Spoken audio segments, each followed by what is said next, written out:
حبیب القدوس کا ذہن صاف ہو چکا تھا، اس کا دماغ سوچنے کے قابل ہو گیا تھا۔ وہ جان گیا تھا کہ وہ صلیبی تخریب کاروں کے چنگل میں آ گیا ہے۔ اس نے پوچھا، تم صلیبیوں کے آدمی ہو یا سوڈانیوں کے؟ میں مصر کا آدمی ہوں، اس نے جواب دیا۔ اور آپ بھی مصری ہیں؟ آپ بغدادی، شامی یا عربی نہیں؟ مصر مصریوں کا ہے، یہ نور الدین زنگی اور صلاح الدین ایوبی کے خاندان کی جاگیر نہیں ہے، یہ اسلامی ملک ہے، یہاں اللہ کی حکمرانی ہوگی اور اس کا انتظام اور کاروبار مصری مسلمان چلائیں گے۔ کیا آپ نے کبھی محسوس نہیں کیا کہ ہم پر حکومت کرنے والے بغداد اور دمشق سے آئے ہیں اور انہوں نے مصر کو شام کے ساتھ ملا کر ایک سلطنت بنا لیا ہے؟ تم مجھے مصر کو صلاح الدین ایوبی سے آزاد کرانے پر اکسا رہے ہو۔ میں جانتا ہوں کہ آپ صلاح الدین ایوبی کو پیغمبر نہیں تو پیر و مرشد ضرور سمجھتے ہیں، صلیبی نے کہا۔ میں اس کے خلاف کوئی بات نہیں کروں گا، ایوبی میں بہت سی خوبیاں ہیں، میں بھی اسے اتنا ہی پسند کرتا ہوں جتنا آپ کرتے ہیں، مگر ہمیں یہ سوچنا چاہیے کہ وہ کب تک زندہ رہے گا۔ اس کے بعد مصر اس کے جس بھائی یا بیٹے کے ہاتھ آئے گا اس میں صلاح الدین ایوبی کی خوبیاں نہیں ہوں گی، مصر ایک اور فرعون کے قبضے میں آ جائے گا۔ مجھ سے تم کیا کام لینا چاہتے ہو؟ اگر آپ میری بات سمجھ گئے ہیں تو میں آپ کو بتانا چاہتا ہوں کہ آپ کیا کر سکتے ہیں، صلیبی نے جواب دیا۔ اگر آپ کے دل میں شک ہے تو مجھ سے پوچھیں، پہلے اپنا شک رفع کریں، آپ سوچ لیں، آپ ابھی جاگے ہیں، ان بدبختوں کی دی ہوئی حشیش کا ابھی آپ پر اثر ہے، میں آپ کے لیے ناشتہ بھجواتا ہوں، اتنے دنوں آپ کو کسی نے نہانے نہیں دیا، میں آپ کو ایک چشمے پر لے چلوں گا۔ وہ اٹھا اور باہر نکل گیا۔ تھوڑی دیر بعد ایک اور آدمی آیا، اس نے کہا، میرے ساتھ چلیں، ناشتے سے پہلے نہا لیں۔ کھنڈر سے اسے کسی ایسے راستے سے نکالا گیا جو پہاڑیوں میں چلا گیا تھا۔ کچھ آگے ایک چشمہ تھا جس کا شفاف پانی چھوٹے سے قدرتی تالاب میں جمع ہو رہا تھا۔ حبیب القدوس نے ادھر ادھر دیکھا، ہر طرف پہاڑیاں تھیں۔ اس نے پیچھے دیکھا، کھنڈر ایک پہاڑی کے پیچھے آ گیا تھا، اس کے ساتھ جو آدمی آیا تھا وہ اس کے آگے آگے جا رہا تھا۔ حبیب القدوس نے لپک کر ایک بازو اس کی گردن کے گرد لپیٹ دیا اور بازو کا شکنجا تنگ کر کے اس نے دوسرے ہاتھ سے اس کے پیٹ میں پوری طاقت سے 3-4 کھونسے مارے۔ یہ آدمی دم گھٹنے سے مر گیا۔ حبیب القدوس نے اسے گھسیٹ کر ایک گھنی جھاڑی کے پیچھے پھینک دیا اور خود بھاگ اٹھا۔ اس نے ایک پہاڑی سے راستہ دیکھ لیا تھا، وہاں پہنچا تو ایک آدمی برچھی تانے کھڑا تھا۔ اس نے اتنا ہی کہا، واپس۔ وہ نہتا تھا، سر جھکا کر پیچھے کو مڑا۔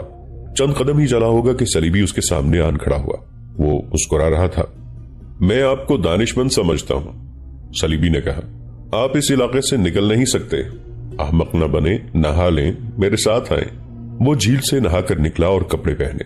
صلیبی اسے اپنے ساتھ لے آیا۔ راستے میں اس نے صلیبی سے پوچھا، یہ لڑکیاں تمہارے ساتھ ہیں؟ اس ویرانے میں ایسی رونق ساتھ رکھنا ضروری ہے، صلیبی نے کہا۔ کیا آپ کی 3 بیویاں نہیں؟ اگر آپ کو ان کے ساتھ دلچسپی نہیں تو نہ صحیح، آپ اگر تنہائی یا گھبراہٹ محسوس کریں تو ان لڑکیوں میں سے کسی کو بھی اپنے ساتھ رکھ سکتے ہیں۔ اتنے میں ایک لڑکی ناشتہ لے کر آ گئی۔ حبیب القدوس اسے دیکھتا ہی رہا۔ لڑکی اس کے پاس بیٹھ گئی اور صلیبی باہر نکل گیا۔ لڑکی نے باتوں اور اداؤں سے اس پر طلسم طاری کر دیا۔ بہت دیر بعد جب صلیبی واپس آیا تو لڑکی چلی گئی تو حبیب القدوس کو افسوس سا ہوا۔